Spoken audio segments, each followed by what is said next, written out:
the lack of money, down payment, closing costs, isn't the issue because there's money out there for that.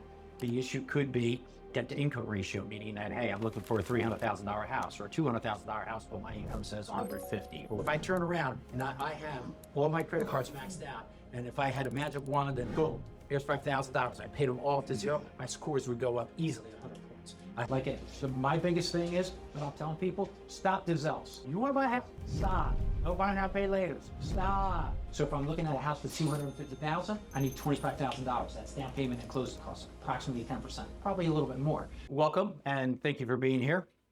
Once again, my name is Pat Lopez. I'm with a small community bank, Quaint Coke Mortgage. It's the mortgage division of the bank. We're actually celebrating 100 years, 1926. I look pretty good for 100, don't I? So anyway, so that's our big celebration in July. Now, what do? I do mortgages, period. So if you want a car loan, don't call me. You want to open up a bank account, don't call me. All I do is strictly loans, helping people get into homes, okay? So what the goal here is the education portion of it, explain how to get into a home. What does a lender look for, okay? Before I do that, I'll let you know, there are a lot of different programs depending on your situation, whether you're a first-time home buyer or not, to help you get into homes. So the number one thing I always tell people, generally, the lack of money, down payment, closing costs, isn't the issue because there's money out there for that. The issue could be debt to income ratio, meaning that, hey, I'm looking for a $300,000 house or a $200,000 house, but my income says 150 or whatever, right? Credits, so those kind of things. I'll go into a little bit of that today, but once again, to get into a home, generally the money part is the easiest part. You can see here, PHFA is one of the grant programs that's out there to help people get in the house. As you can see, I'm number one in the state of Pennsylvania, not Philadelphia, not Northeast, the state of Pennsylvania. So I sort of kind of know how to do this stuff. So that's one of the things we'll be talking about. So what does a lender look for, okay? Think of a stool, three-legged stool. There's three things that we're going to be looking at. We're going to look at your income, your credit, and money to get into them. So those are the three items that we'll be looking at, okay? Now, what makes something different from one person to the other? Well, maybe one person is self-employed. Maybe somebody gets commission income. Maybe somebody is on Social Security. So the way we have to calculate the income could be different from one person to another, but we're all looking at the same thing. And when I say we all are, every lender in America, because there are a couple of different entities that actually lend money. We have conventional loans, which is Fannie Mae, Freddie Mac. We have VA loans, which is you need to be a veteran, and you have FHA loans. And ultimately, everything is backed by the government, period. Because Fannie Mae, Freddie Mac, quasi-government owned. You may have heard in the news that this administration was thinking about selling part of Fannie, to go private, but ultimately, it's government. And when I say we, it's pretty much everybody in the country, because it's all the same. If you're doing an FHA loan, guidelines in Philadelphia are no different than guidelines in Pittsburgh, than in New York, than in Florida. There's one FHA in America. The guidelines are the same. So when I say we, I'm talking about everybody looking at the same things, okay? Okay, so income. What do we look for? Depends on what your income is. We're going to be looking at pay stubs, W-2s, tax returns, okay? Awards letters if you get pension, those kind of things. So those are child support, whatever the case may be. Okay, so those are the items that we look for. How do we calculate it? So what we're trying to do is find out what is your gross monthly income, not net, gross monthly income. Your bills come monthly, so your mortgage payment is going to come monthly. Your car loan, your credit cards, they come monthly. So we're looking at gross monthly income, okay? Once again, not net. And so we look at your annual income divided by 12. So let's say hypothetically somebody has $5,000 or $60,000 a year, they make $5,000. Now, once again, it doesn't matter if there's two people, we're looking at the same thing for the two, okay? So if somebody makes $5,000, they make $60,000 a year, $5,000 a month, what we do is we look at 45%. That's called debt to income ratio. We look at your debt, we look at your income, 45%. Now, that's not a rule. For some programs, they are. Other programs, no.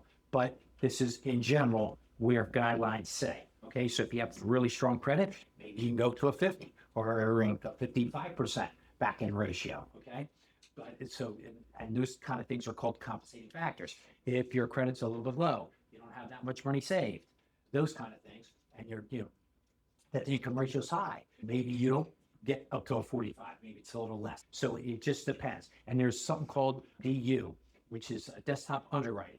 We run everything through DU. Once again, when I say we, everybody in America, we run it through DU, and it comes out with findings. And with millions and millions and millions of loans, they tweak the algorithm, and it'll tell you approved, eligible, or not when it comes to that. Okay, so if somebody makes $5,000 a month, 45% of that is $2,250. That's where their debt can be. Okay, total debt. That's their mortgage payment plus their debt. And I'm going to explain what debt is. Okay, so debts. We look at what's on the credit report. Not all debts are on the credit report. So if you have a cell phone bill, most likely not on the credit report. If you have car insurance, not on the credit report. Gas, electric, those kind of things, not on the credit report. Now, in your life, yes, you have to calculate that the income ratio your way, because you're going to say, hey, I still have all this other stuff. We just look what's on the credit report. So the credit report serves two purposes for us. One is telling me what the credit scores are, and the second thing tells me what your debts are. So let's say this person has a car loan for $300, student loans $150, and credit cards $75. When we look at credit cards, we're looking at the minimum monthly payment that is requested, not what you send in. So let's say you owe $500 on a credit card, you send in $100, but the minimum payment is $25. That's what's going to show up on the credit report. That's what we use, not what you send in. Okay, so this person could have had two credit cards, one minimum payment of $25, another one $50. So altogether, this person had a total of debt of $525. Okay. Now, we already know what the allowable debt was. $2,250 minus the $525, they have $1,725 left over for the mortgage. That income ratio. Gross monthly income divided by 12, gross annual income divided by 12 gives me gross monthly income times 45%. And then I subtract out whatever the debt. So this person right here has $1,725. Are you thinking about buying, refinancing, or investing in real estate? I've been a loan officer for 30 years, helping my clients find the right loan for the right property. I keep it simple and honest. If you want real numbers and guidance you can trust, give me a call. Now let's get back to the show. Can you say that one more time? Repeat the three. Okay, we look at your annual income. We divide that by 12. That gives me your gross monthly income. Then I turn around and I take 45% of your gross monthly income. In this case, this person had $60,000 divided by 12 is 5,000 times 45% is $2,250. And then I subtracted out the debt that showed up on the credit report, left this person with $1,725 for a mortgage. We're talking about maybe a $200,000 to $220,000 house would be a payment like that. Okay, does that all make sense? Yes. Yeah. Perfect. Okay, I'm moving off of income and debt to income ratio. Does anybody have any questions on that? Because now I'm going to get into credit. Yes. How does the seller know this information Okay. to make a decision? Sure. So there's a couple ways. One, when an offer goes in, it goes in with a pre-approval letter. So there's a letter saying this person is pre-approved. Two, the realtor will send over a buyer financial, which will say the person works at this place for X amount of years, have this much money saved in the bank, blah, blah, blah, blah. So they have a buyer's financial and they have a pre-approval letter. Now, what I do, which is different than most loan officers, when that offer goes to the listing agent, which would be the seller's agent, I call that agent up and I say, hey, Joe, you're listing on 123 Main Street. Just want to let you know I did a pre-approval on that, and I have all their financial information. I have the pay stubs, W-2s, tax returns. I also ran it through DU, so I have desktop underwriting approval on that. 100% ready to go, fully vetted buyer. Do you have any questions on that pre-approval? So now that listing agent can now turn around and go with confidence from me to their seller. Oh, I spoke to the loan officer on it. Okay, so that's how they know on their side. Most lenders do not call. If it's a Saturday, I'm calling. If it's a Sunday, I'm calling. to let them know, because I want my buyers to have the best shot of getting that house. Because there could be multiple offers. Yes, any other questions? Did I answer that for you? Yeah, I'm just wondering, is this right now considered a market where there are multiple offers? Depends, real estate's local. Depends where you're looking at. If you're looking in upper northeast, there may be multiple offers on that. Well, on the home. If you're looking in the counties, just to give you an idea, for the state of Pennsylvania, just Pennsylvania, so once again, real estate's local. So Pennsylvania's pretty big. But for the state of Pennsylvania, we have 49% less homes for sale in Pennsylvania than we did in 2019, which 2019 was pre-COVID, which was considered a normal market back then. In New Jersey, 65% less houses available for sale. You want to go to Florida? On the Gulf Coast, they have 4 or 5% more houses available for sale than they did pre-COVID. You want to go to Texas, Austin? They have like 14% more houses available for sale than in 2019. Real estate's local, depends where you're at. So up in the Northeast, we're still well under what we were pre-COVID. So it depends. And even within our city, you could be in North Philly, maybe not too much. West Philly, but you go to Northeast, you go to Roxborough, you go whatever, it just depends. No state's local. That's what your agent is going to advise you and guide you and know days on market. That's how you know this days on market. So if you see a house on the market 1 or 2 days and there's offers, you're in a hot area, or the house is severely underpriced. The house on the market for 30 days, 40 days, telling you something, days on market, and your agent has that information. Okay. Okay. Any other questions? We're good? Okay. Credit. Takes about 5 minutes to pull credit. Super easy. Name, date of birth, social security number, address, boom, we pull credit. Okay. Typically, what we're looking for is 620 and above credit scores. But once you start looking at getting into some grant programs and closing cost assistance, some have scores where you need a minimum of a 660 for credit score. Some are even higher than that. And it's not because they have a score attached to it. It's getting approved. Because once again, compensating factors, I mentioned this already. If my debt to income ratio is low, it's a positive thing. If I could be up to 45% and I'm at a 20% debt to income ratio, guess what? I have well within my means of affordability. I'm not anywhere close. But if I'm at 45, well, not so good. Money in the bank. I have $2,000 or $3,000 in the bank. That's it. Okay. Doesn't mean you can't buy a house, but now I need seller assist. I need grant money to get in. It's a compensating factor because, hey, if I had 20,000, 30,000 in the bank, that the system is looking at it saying, hey, you have the ability to save. You have the ability to put money in there, keep it in there. You're not living on the edge, type of thing. Okay. And in credit scores, hey, if I have 800 credit scores, 780 credit scores, you know how to do credit versus if I have a 620. So they're all compensating factors. So if I'm getting grant money, there's a program, First Front Door, that's May 19th, it's $15,000. When we run it through the automated system, we have to run it through and get from government. It's hard to underwrite. Just the way it is. Some programs have a set score, other programs do not, but ultimately we need to get an approval on it. So you run it through the system, okay? And the system will tell us, and it's all about compensating factors on it. So the stronger your credit scores, the better the interest rate's going to be, the more options you're going to have. Period. Okay, how does credit work? There's factors into this, and how do they do it? Okay, well, let's first say what credit is.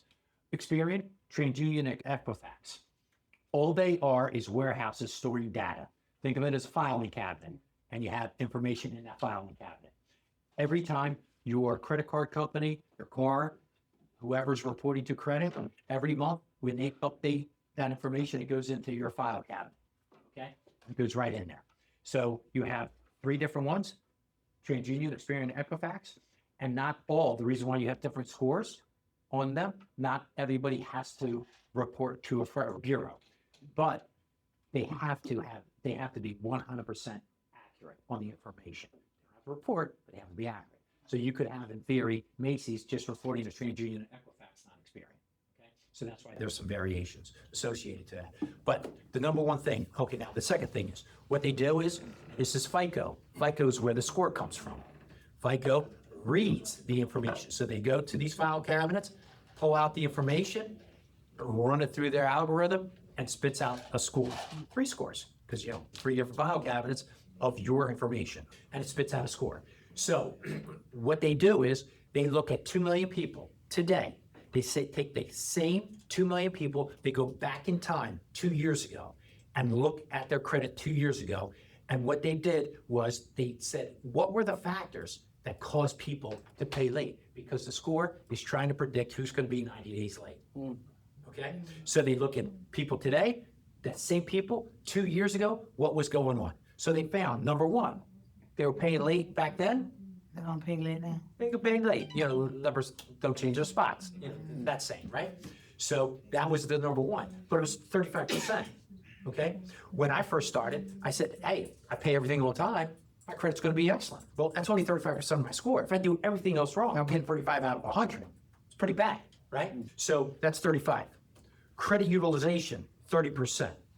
Credit utilization means if I have a credit card, only on a credit card, if I have a $500 credit limit and I owe $500, my utilization is 100%. So I get 0 out of 30 points.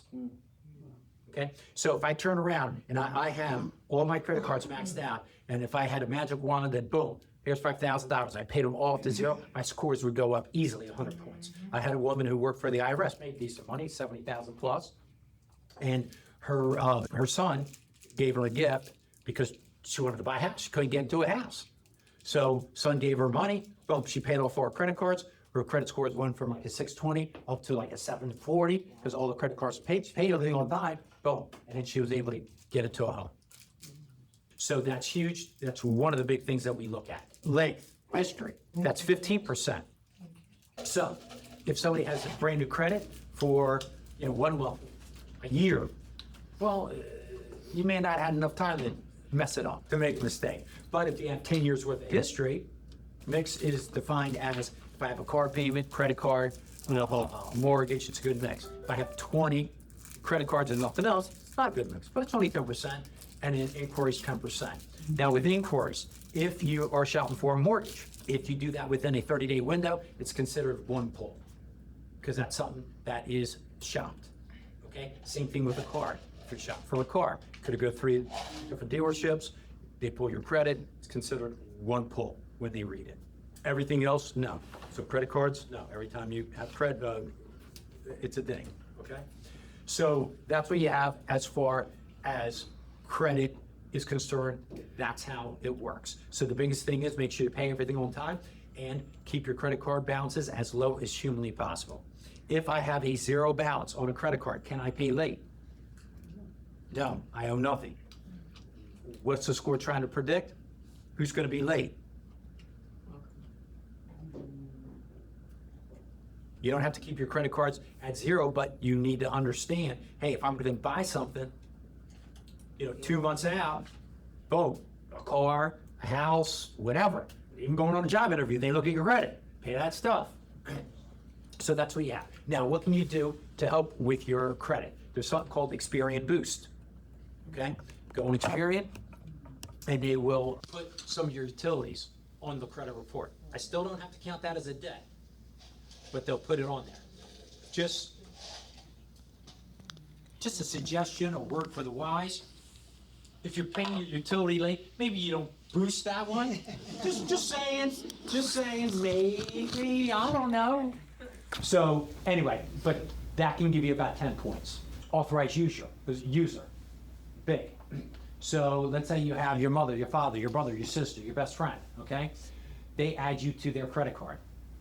So now the credit card comes, they're giving your name, social security number, date of birth, the whole 9 yards, boom. It comes to their house. They activate it, they get it, chop it up, throw it in the trash. They never give it to you, right? You don't want it anyway.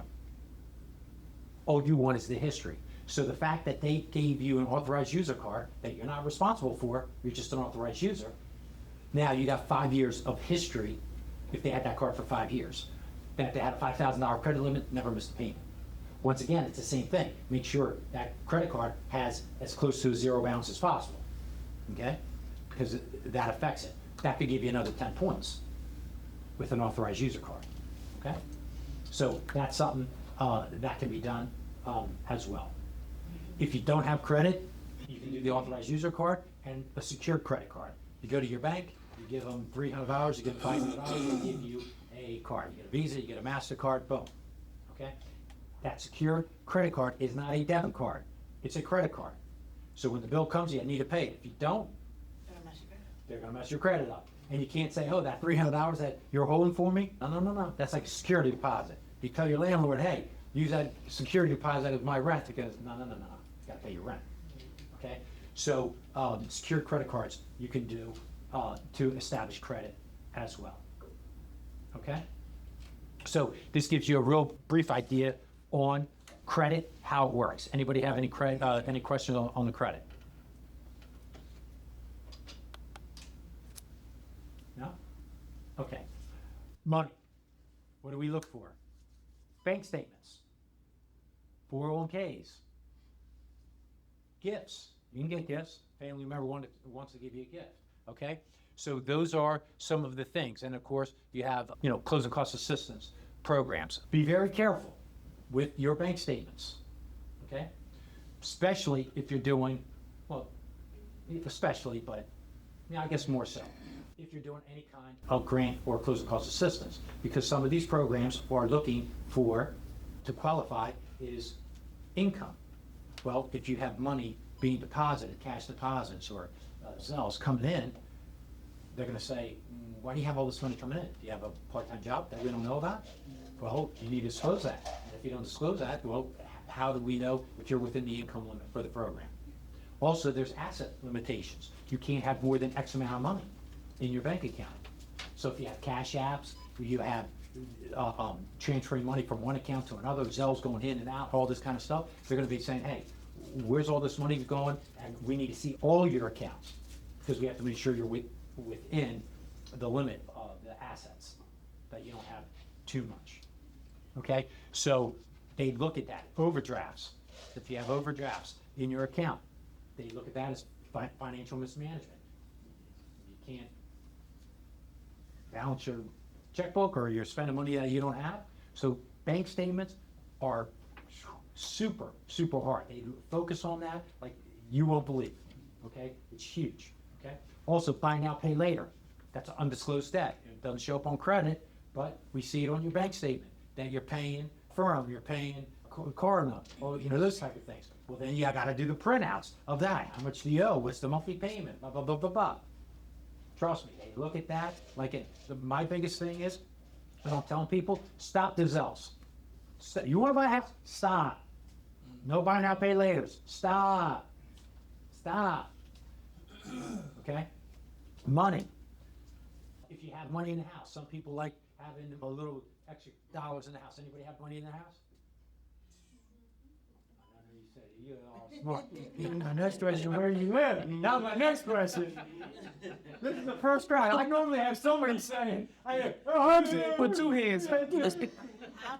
What's your address? It's all up there. The couch? Under the couch? Okay, so if you do have money, I tell people, it depends on how much money you have.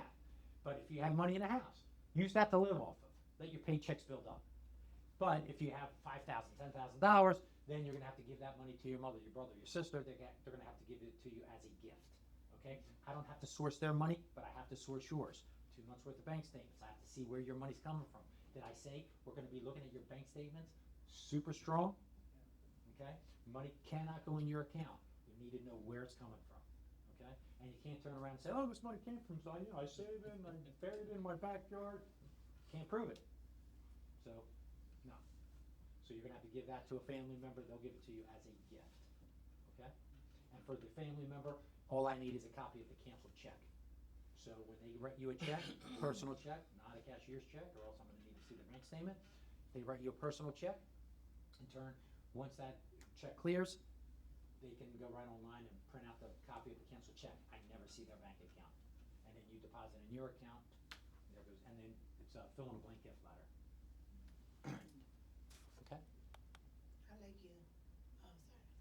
He was teaching us all the. Well, that's what this is supposed to be for, right? You're perfect. He was the perfect person to do this. All right, testimony loaded. You see this real estate's my superpower? Did you see me fly in? I flew in. Where's your cake? There you go.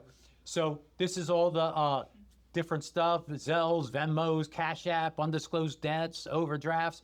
I mentioned all that stuff. Even some people have the SUSUs or the community stuff, where in other countries, banks aren't as popular, so they all, within a group, give $100 a week and they build it up and then distribute it, whatever. Stop doing all that stuff.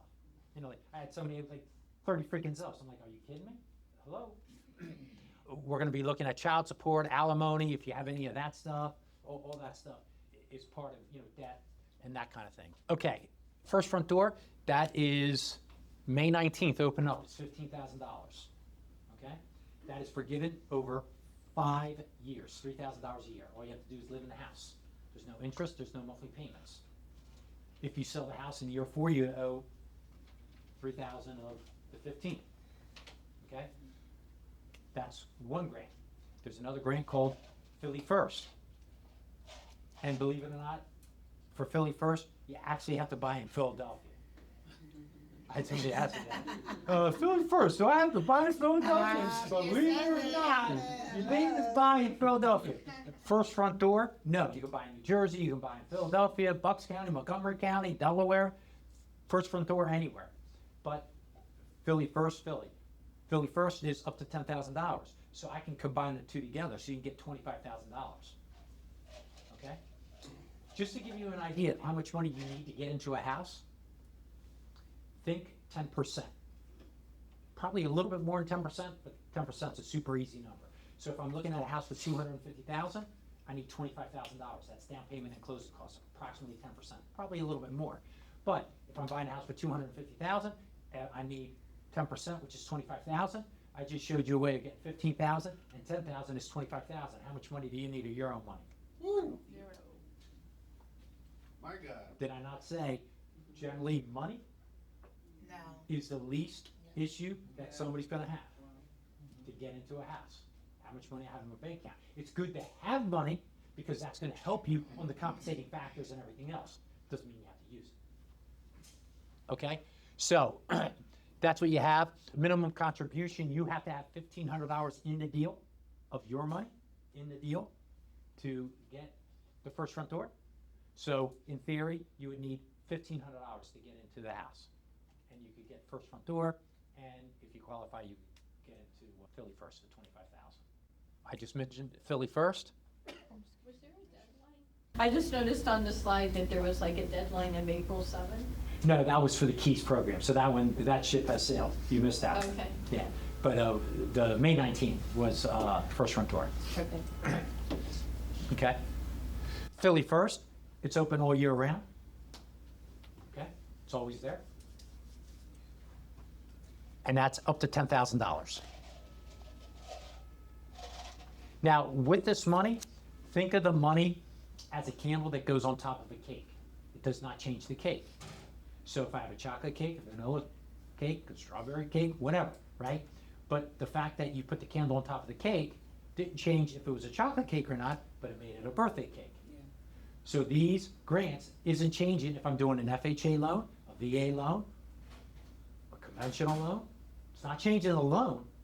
It's just saying you're getting a grant, and the grants do have overlays. Doesn't change the program itself, but there's overlays on getting the money. Okay? So there's two components. KFIT, PHFA, state bond, 5% of the sale price. If I'm buying a $300,000 house, I get $15,000. $200,000 house, I get $10,000. 5% of the sale price. How that works, and that's forgivable over 10 years, 10% per year. So if I'm getting $15,000 because I'm buying a $300,000 house, every year $1,500 is forgiven. So if I sell the house in year 5, I owe $7,500, half of it.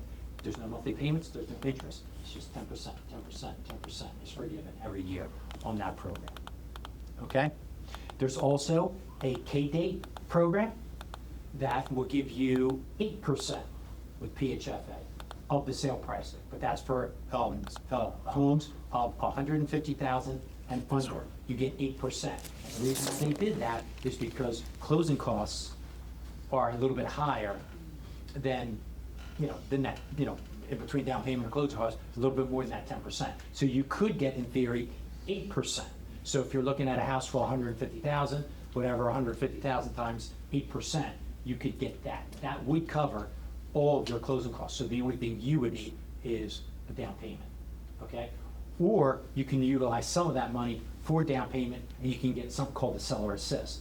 Your agent will talk about that in a minute, but a seller assist is where you negotiate and ask the seller, hey, can you help out $5,000? And that's all gonna be working on days on market. The seller doesn't have to give you anything, but days on market. So if a house is 1, 2, 3 days on the market, most likely 0 seller assist that you're gonna get, okay? But if the house is on the market 30 days, 40 days, well, now the seller's getting a little desperate because they need to move to Atlanta because they have a job down there, and they're gonna either reduce the sale price to entice people to come in, or they're gonna turn around and, hey, we'll give you a seller concession, seller assist, for that. So that's how that works, all days on market. So you can get money from the seller. Your agent knows how many days the house is on the market. That's one of the things that they're gonna be looking at on there, and they will advise you. Because, hey, just like the sale price, you turn around and say, hey, what should I offer? First thing you're gonna be looking at is days on market. The house is on the market 1 or 2 days, well, you may have to ask go full price if you want. But if the house is on the market 30, 40 days and it's listed for 200,000, let's go for 190, 185. It's been there for 40 days. Days on market. Same thing with seller assist, same thing with the price. I have a question. What if the particular house that you're looking at is on a website and then it gets taken off the website because it was there too long, and then 2 months later they put it back? That is not what happened. What ended up happening, because it was on there too long, they didn't want you to see days on market, how long it was listed, so they took it and they redid it, so now it shows 1 day on the market as opposed to being on the market for 6 It's months. just like when you rent a house, they do the same thing. But don't they have to really provide you with the records of the previous pricing that they put out? Well, no, Because I mean, I no, look at no, the selling history and I see it comes down 10. that's your realtor's gonna be able to look at all that stuff. On a website, you're not gonna see that, like on realtor.com, You Zillow. can see it on the Julia app. Okay.